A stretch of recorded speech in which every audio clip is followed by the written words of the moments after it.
I think that movies should seek to preserve and promote our culture because we have everything. God has given us everything that we needed, and all we just need to do sometimes is to look inwards, and discover ourselves, promote it, and send it to the whole world.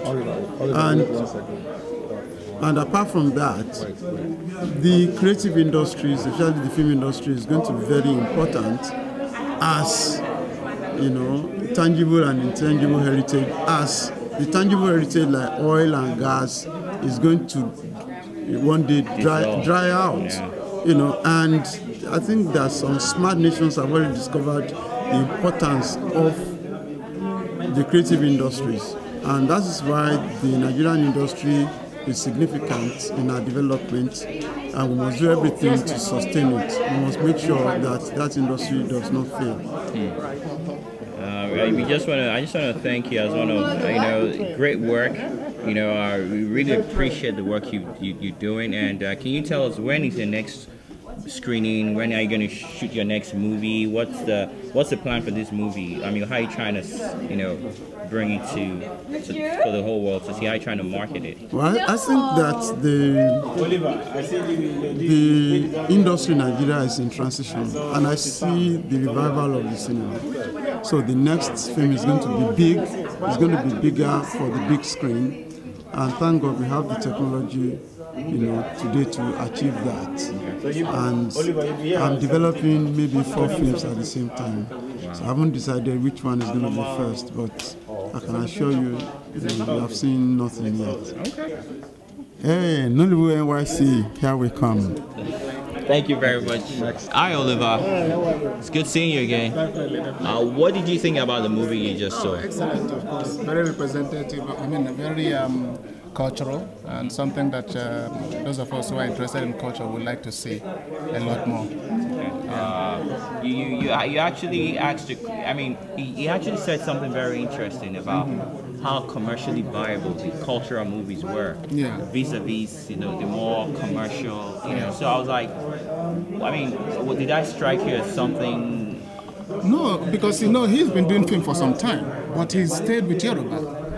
So I was trying to find out why, and actually it might seem like a simple answer, but it's actually very revealing to me, because he said that Yoruba has almost about 50 million viewers that he can reach, and if you have that amount of persons, number to reach, you don't really have to worry about.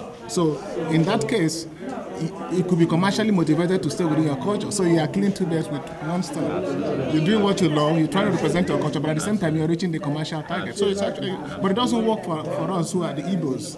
We don't have that kind of strength to buy our movies if it's in Igbo. Of course, this slave order, even though we haven't released it in Nigeria, but I've had an Igbo person come to me and say, why did you do this in Igbo? That's interesting. I guess there's some cultural dynamics going on there. So, what do you think we can do here in New York City? To kind of promote,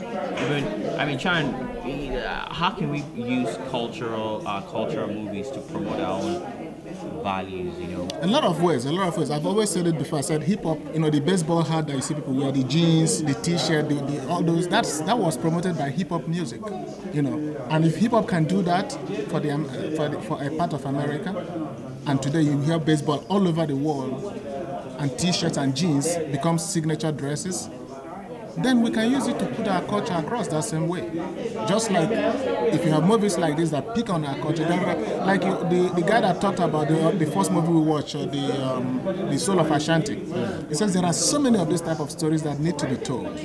So there's a lot of content for us to go to Africa and pull and share. I say amen to that. You understand? Yes. So there's a lot of content, we can do it, and all you have to do is understand the dynamics, and by the time you know it, our culture is out there. Indian movies, Chinese movies, when we were growing up, we watched a lot of them. We didn't know what they were saying, but it exposed us to a lot of their culture. And we like the movies. So once the storyline is good, you're going to like it. So I guess what you say in essence is our culture is rich and diverse enough. We need to talk more about it. Yeah. We need to show the world what we, Yes.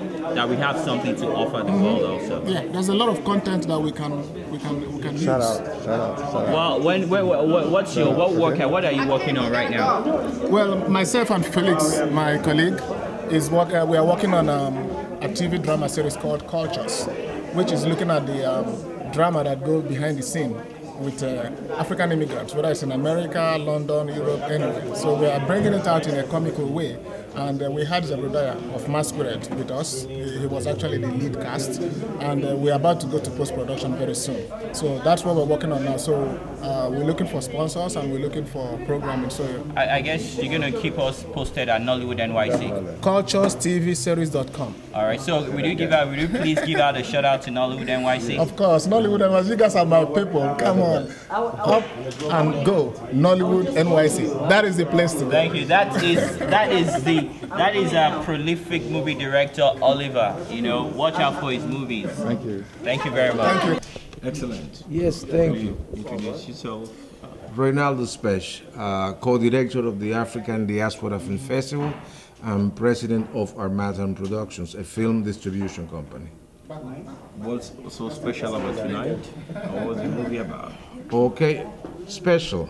The fact that we presented one of the most important African filmmakers, Nigerian director Tunde Kelani. And what was the other question? The title and the special. Why did you select this movie? Number one, the quality of the work. Well, this is not new. Tunde Kelani is an incredible filmmaker. And number two, the need to expose to New Yorkers to quality Nigerian work in the film industry. Excellent. Given you've been involved with this for over 17 years. That's right. How do you see the festival evolving? Well, the festival has become a richer event. We're talking about more venues at this moment. We're talking about a larger number of films because people know about us and we get submissions from all over the world. I don't know if you realize that we have films from Japan, from India, from Bolivia, places like that where stories about people of African descent until this moment were kind of rare to see in New York City.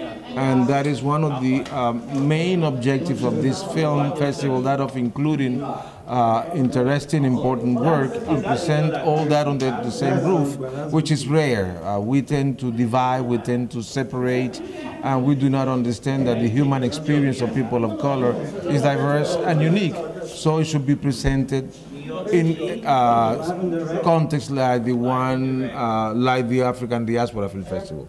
Okay, excellent. Well, thank you. Thank you for hosting us. And this was a very special night as you expand the boundaries of Nollywood, quality Nollywood movies. And good luck to the African Diaspora Film Festival. We'll be here. We're part of Nollywood NYC. We're here to support. Thank you very much. Thank you.